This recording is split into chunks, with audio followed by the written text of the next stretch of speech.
Britain കത്തുകയാണ്. ഒരു Nepal model പ്രതിഷേധം ബ്രിട്ടനിലും ഉയർന്നു വരുന്നു. ഫ്രാൻസിൽ ആ പ്രതിഷേധം ഉയർന്നു വരുന്നു. ജപ്പാനിൽ മുസ്ലിങ്ങൾ ഫലസ്തീൻ്റെ പേര് പറഞ്ഞ് തെരുവിലിറങ്ങുന്നു.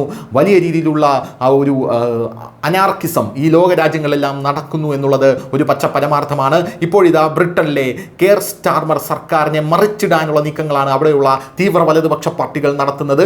തെരുവിൽ വലിയ രീതിയിലുള്ള തെരുവ് യുദ്ധങ്ങൾ നടക്കുന്നു. പോലീസുകാർക്ക് പോലും ഇത് നിയന്ത്രിക്കാൻ കഴിയാത്ത ഒരു സാഹചര്യത്തിലേക്ക് കാര്യങ്ങൾ പോകുന്നു എന്നുള്ളതാണ് നമുക്ക് മനസ്സിലാക്കാൻ സാധിക്കുന്നത്. ഇതിനിടയിൽ ഇസ്ലാമിക തീവ്രവാദികൾ നുഴഞ്ഞു കയറി പ്രശ്നം കൂടുതൽ സംഘർഷമാക്കാതിരിക്കാൻ ഈ പോലീസ് വളരെയധികം ജാഗ്രത ബ്രിട്ടന്റെ പോലീസും ഇന്റലിജൻസ് വകുപ്പും എല്ലാം തന്നെ പുലർത്തുന്നുണ്ട് എന്നുള്ളതാണ് മറ്റൊരു പ്രധാനപ്പെട്ട കാര്യം. അതായത് പോലീസിന് ഇരട്ടിപ്പണിയായി മാറിയിരിക്കുകയാണ് ഇപ്പോൾ ഈ നീക്കങ്ങൾ എന്നുള്ളതാണ് നമുക്ക് മനസ്സിലാക്കാൻ സാധിക്കുന്നത്. പൊടുന്നനെ ഒരു പ്രക്ഷോഭം പൊട്ടിപ്പുറപ്പെടുകയായിരുന്നു. ഇസ്ലാം വിരുദ്ധ മുദ്രാവാക്യങ്ങളാണ് ഇപ്പോൾ അവിടെ മുഴങ്ങുന്നത് എന്നുള്ളതാണ് മനസ്സിലാക്കാൻ സാധിക്കുന്നത്. കുടിയേറ്റക്കാർക്കെതിരെയുള്ള വലിയ പ്രതിഷേധം ബ്രിട്ടനിൽ നടക്കുന്നു. ബ്രിട്ടീഷ് പാർലമെന്റ് പിരിച്ചുവിടണമെന്നും സ്റ്റാർമർ സർക്കാരിനെ മാറ്റണമെന്നും ആവശ്യപ്പെട്ട് എലോൺ മസ്ക് വരെ ഇപ്പോൾ ഈ പ്രതിഷേധത്തിൽ പങ്കുചേരുന്ന കാഴ്ചയാണ് നമുക്ക് കാണാൻ സാധിക്കുന്നത്. നാട്ടുകാർ പോരാടുകയോ അല്ലെങ്കിൽ മരിക്കേണ്ടിയോ വരും ഈ പ്രക്ഷോഭത്തിൽ എന്നാണ് എലോൺ മസ്ക് പറയുന്നത്.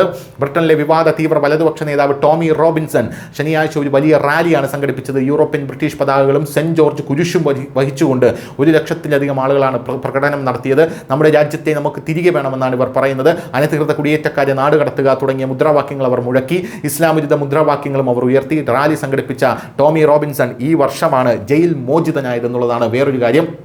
തീവ്ര വലതുപക്ഷ പാർട്ടിയുടെ നേതാവായതുകൊണ്ട് തന്നെ ഇയാൾ ഒരു ക്രിമിനലാണെന്ന് പറഞ്ഞ് ഇയാൾക്ക് ഒരു ക്രൈം ഒരു പശ്ചാത്തലമുണ്ടെന്ന് പറഞ്ഞ് സർക്കാർ അയാളെ പിടിച്ച് ജയിലിലിട്ടിരിക്കുകയായിരുന്നു. പോരാത്തതിന് ഇപ്പോൾ ഈ ബ്രിട്ടൻ്റെ ഈ അവസ്ഥയ്ക്ക് കാരണം അവിടെയുള്ള കുടിയേറ്റക്കാർ തന്നെയാണ്. കാരണം റോഡുകളിലെല്ലാം പച്ചയ്ക്ക് നിന്നുകൊണ്ട് മതം പ്രചരിപ്പിക്കുക, യേശു ക്രിസ്തുവിനെ അടക്കം വളരെ വലിയ രീതിയിൽ അധിക്ഷേപിക്കുക, ശരിയ ഫോർ UK എന്ന് പറഞ്ഞ് വലിയ രീതിയിൽ അലറി വിളിക്കുകയൊക്കെയാണ് ഇവർ അവിടെ ചെയ്തുകൊണ്ടിരിക്കുന്നത്. പ്രത്യേകിച്ച് പാകിസ്ഥാനിൽ നിന്നും കുടിയേറി വന്ന ആൾക്കാർ. അങ്ങനെ വലിയ രീതിയിലുള്ളൊരു അരക്ഷിതാവസ്ഥയിലൂടെയാണ് ബ്രിട്ടൻ ഇപ്പോൾ നിലവിൽ കടന്നു പോകുന്നത്. അതിനിടയിലാണ് ടോമി റോബിൻസന്റെ റാലിയിൽ പ്രതിഷേധിച്ച് സ്റ്റാൻഡ് അപ്പ് ടു റേസിസം എന്ന സംഘടന ഒരു പ്രതിഷേധ റാലിയും നടത്തിയത്. അതായത് ഒരു സ്ഥലത്ത് കുടിയേറ്റക്കാർക്കെതിരെയുള്ള പ്രതിഷേധം, ഒരു സ്ഥലത്ത് സ്റ്റാൻഡ് അപ്പ് ടു റേസിസം എന്ന് പറഞ്ഞൊരു പ്രതിഷേധം. ഇതിൽ ഇസ്ലാമിക തീവ്രവാദികൾ കയറിക്കൂടാതിരിക്കാൻ ബ്രിട്ടീഷ് പോലീസ് നടത്തുന്ന പെടാപ്പാട് വേറൊരു ഭാഗത്ത്. 2 റാലികളുടെയും അനുയായികൾ മുഖാമുഖം വരുന്നത് തടയാനാണ് മെട്രോപൊളിറ്റൻ പോലീസ് ലണ്ടനിലുടനീളം 16,000 പോലീസ് ഉദ്യോഗസ്ഥരെ വിന്യസിച്ചിരിക്കുന്നത്.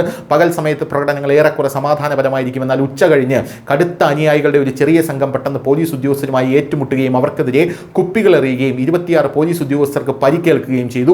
വിദ്വേഷ കുറ്റകൃത്യങ്ങൾക്കും ആക്രമണത്തിനും 25 പ്രതിഷേധക്കാരെ പോലീസ് അറസ്റ്റ് ചെയ്യുകയും ഏറ്റുമുട്ടലുകൾക്ക് ഉത്തരവാദികളായ നിരവധി ആൾക്കാരെ പോലീസ് തിരിച്ചറിയുകയും ചെയ്തിട്ടുണ്ട് എന്ന റിപ്പോർട്ടുകൾ ഇപ്പോൾ പുറത്തു വരുന്നു. വലിയ രീതിയിലുള്ള കലാപത്തിലേക്കാണ് ബ്രിട്ടൻ പോകുന്നത് എന്നുള്ള കാര്യത്തിൽ തർക്കമില്ല. കെയർ സ്റ്റാർമറെ മറിച്ചിട്ടതിനു ശേഷം മാത്രമേ ഈ പ്രതിഷേധം നിർത്തുകയുള്ളൂ എന്നാണ് തീവ്ര വലതുപക്ഷ പാർട്ടികൾ പറയുന്നത്. ടോമി റോബിൻസന്റെ റാലിയെ അമേരിക്കൻ വ്യവസായി എലോൺ മസ്ക്, ഫ്രഞ്ച് തീവ്ര വലതുപക്ഷ നേതാവ് എറിക് സെംഡറ്റ്, യൂറോപ്പിലെ മറ്റ് വലതുപക്ഷ നേതാക്കൾ എന്നിവർ പിന്തുണച്ചു.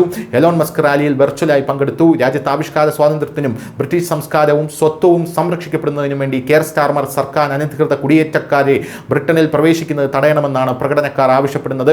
Stop the boats, send them out തുടങ്ങിയ ബാനറുകൾ പ്രദർശിപ്പിച്ചുകൊണ്ട് റാലിയിൽ അനധികൃത കുടിയേറ്റക്കാർക്കെതിരെ ആക്രമണാത്മക മനോഭാവമാണ് ഇവർ പ്രകടിപ്പിക്കുന്നതെന്നാണ് അറിയാൻ സാധിച്ചത്. കുടിയേറ്റക്കാർ ഇവർക്കിടയിലേക്ക് വരരുത്, കാരണം വന്നു കഴിഞ്ഞാൽ ജീവന് പോലും ഹാനി സംഭവിക്കാമെന്നുള്ള രീതിയിലാണ് കാര്യങ്ങൾ മുന്നോട്ടേക്ക് പോകുന്നത്.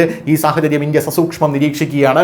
ഇന്ത്യക്കാർ ജാഗ്രത പുലർത്തണമെന്നാണ് ഇപ്പോൾ കേന്ദ്ര സർക്കാരിൻ്റെ അടക്കമുള്ള നിർദ്ദേശം വന്നിരിക്കുന്നത്. ടോമി റോബിൻസന്റെ ഈ റാലി നയിച്ച വ്യക്തി, അദ്ദേഹത്തിൻ്റെ യഥാർത്ഥ പേര് സ്റ്റീവൻ യാക്സ്വി ലെനൻ എന്നാണ്. 2009 അദ്ദേഹം ദേശീയവാദപരവും ഇസ്ലാം വിരുദ്ധവുമായിട്ടുള്ള ഇംഗ്ലീഷ് ഡിഫൻസ് ലീഗ് സ്ഥാപിച്ചു. തീവ്ര വലതുപക്ഷ വീക്ഷണങ്ങളുള്ള റോബിൻസൺ നിരവധി കുറ്റകൃത്യങ്ങളിൽ ശിക്ഷിക്കപ്പെട്ടിട്ടുണ്ടെന്നുള്ളതും വേറൊരു കാര്യം. നിരവധി തവണ ജയിലിലും അടയ്ക്കപ്പെട്ടിട്ടുണ്ട്. News desk, News India Malayalam.